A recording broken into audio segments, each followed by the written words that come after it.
If I was getting started in my career right now, if I was starting over, how would I save? What amount would I contribute? What account would I contribute to? I'm telling you, it would be different right now than how I actually started saving back at the beginning of my career. I've got that change, and what I'd recommend, what I do right now, that more coming up.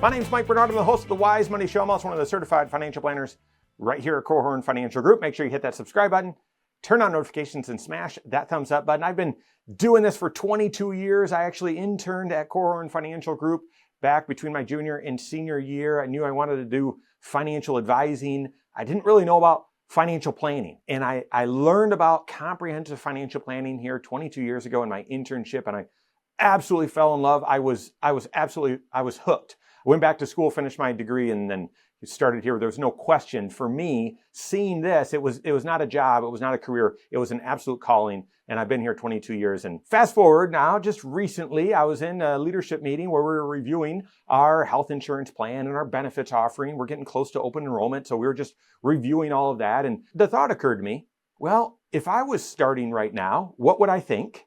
Would I like our offering for benefits? And I would, without question. And then this tag-along thought. Well, if I was starting right now, how would I do it? What accounts would I save up into? What would I take advantage of? What would I do? And it struck me because I would do it very differently than how I actually did it starting 22 years ago. Right now at Korhorn Financial Group, we've got a 401k plan.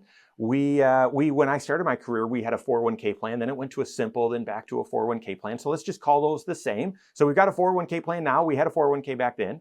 Right now, we have an HSA eligible high deductible health plan. Well, that's what we had back then. And I'll tell you, my mom was a teacher. So throughout school and growing up, we had really good health insurance. And so the high deductible health insurance plan was sort of a shock to me, but we have it now, HSA eligible. We had it then, HSA eligible back when I started my career. And now we also have some other benefits. We're an ESOP as well. And so there's extra benefits and all that today. But yeah, 401k and an HSA eligible plan. We've got that now. We had that then, and I would do it differently today.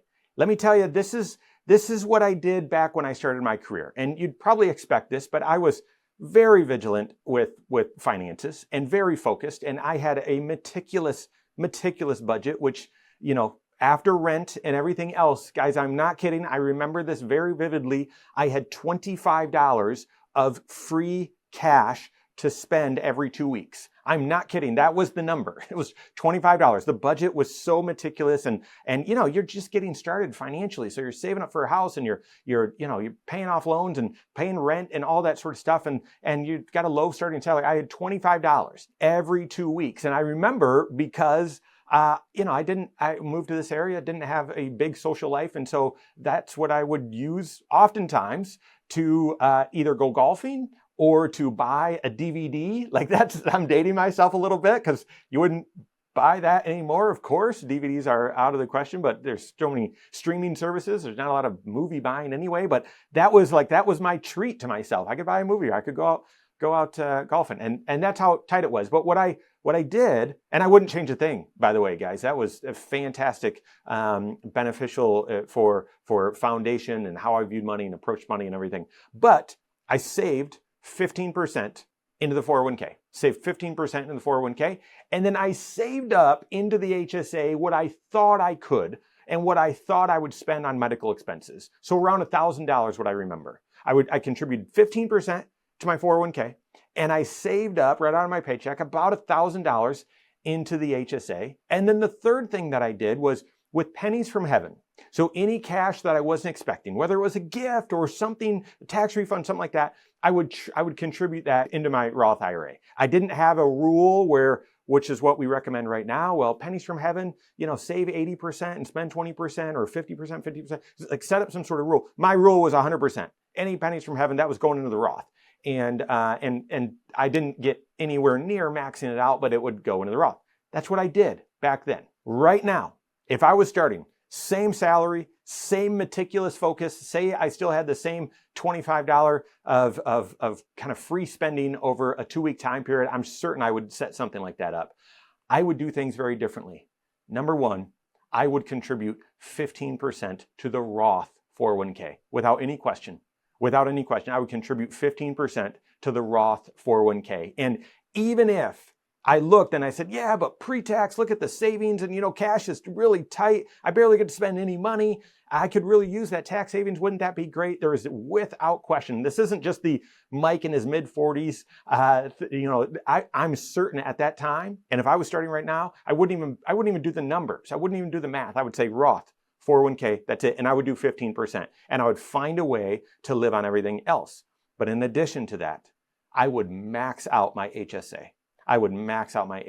And yes, I'm not going to bore you with those details, but it was an incredibly unhealthy stretch early on in my career. And certainly when Cindy and I got married, we hit that deductible a lot. But it's not because of that.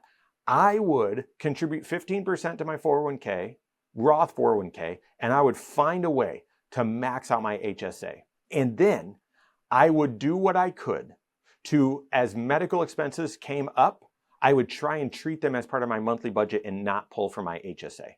In doing that, now I might not have enough cash flow to do it. Thinking back to the first few years of my career, I bet I could have done that. I bet at the time it would have been extremely stressful and I might have said, no, something's got to give here to accomplish both. But just knowing myself, I was so laser focused on 15%. If right now I would say, no, don't just contribute a little bit to the HSA, max that thing out. Even if that meant I didn't have much money going into the Roth. And here's why. The contributions to the HSA, even early in my career, would be pre-tax. And even though I was in a 12% tax bracket back then, it was 15%, right? Back then, there wasn't a 12%. It wouldn't have saved me a lot of tax. It would have been pre-tax. And then the money, the growth on that would have been tax-free. And then if I had a healthy stretch, great, that money would grow. And financially, ideally, I would get to a spot where I could really cover all of the medical expenses out of pocket and I could invest my HSA. But at least in the short term, I would max that thing out and try not to touch it.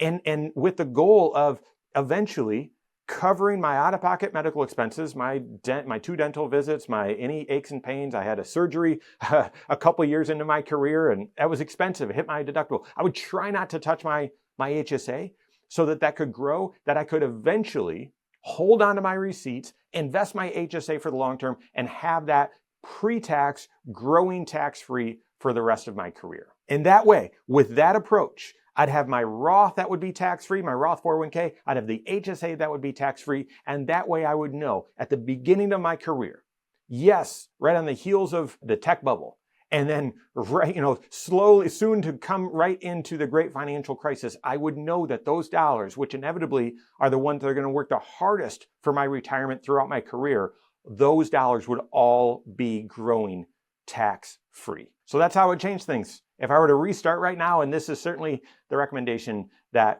on an individualized basis, that on a broad brush, I would give to folks starting at KFG today. So how does that influence your decisions today? Or maybe your kids, are they starting in their career and they're trying to figure out, well, what do I do? What benefits do I take advantage of? And in addition, I've got all life, pulling at me financially. How do I get started? Where would I get started? I would start aggressively saving into tax-free type accounts, even if they don't give you a tax deduction today. Start in those sorts of accounts. Work with a certified financial planner to build the right habits as you're getting started as well. If you don't have a CFP on your team, you can contact one on my team. You can find us online, Korhorn.com. That's Korhorn with K, wisemoneyshow.com. You can find us there as well, or give us a call, 574-247-5898. All right, there you have it. Go out and take your next wise step in your financial life.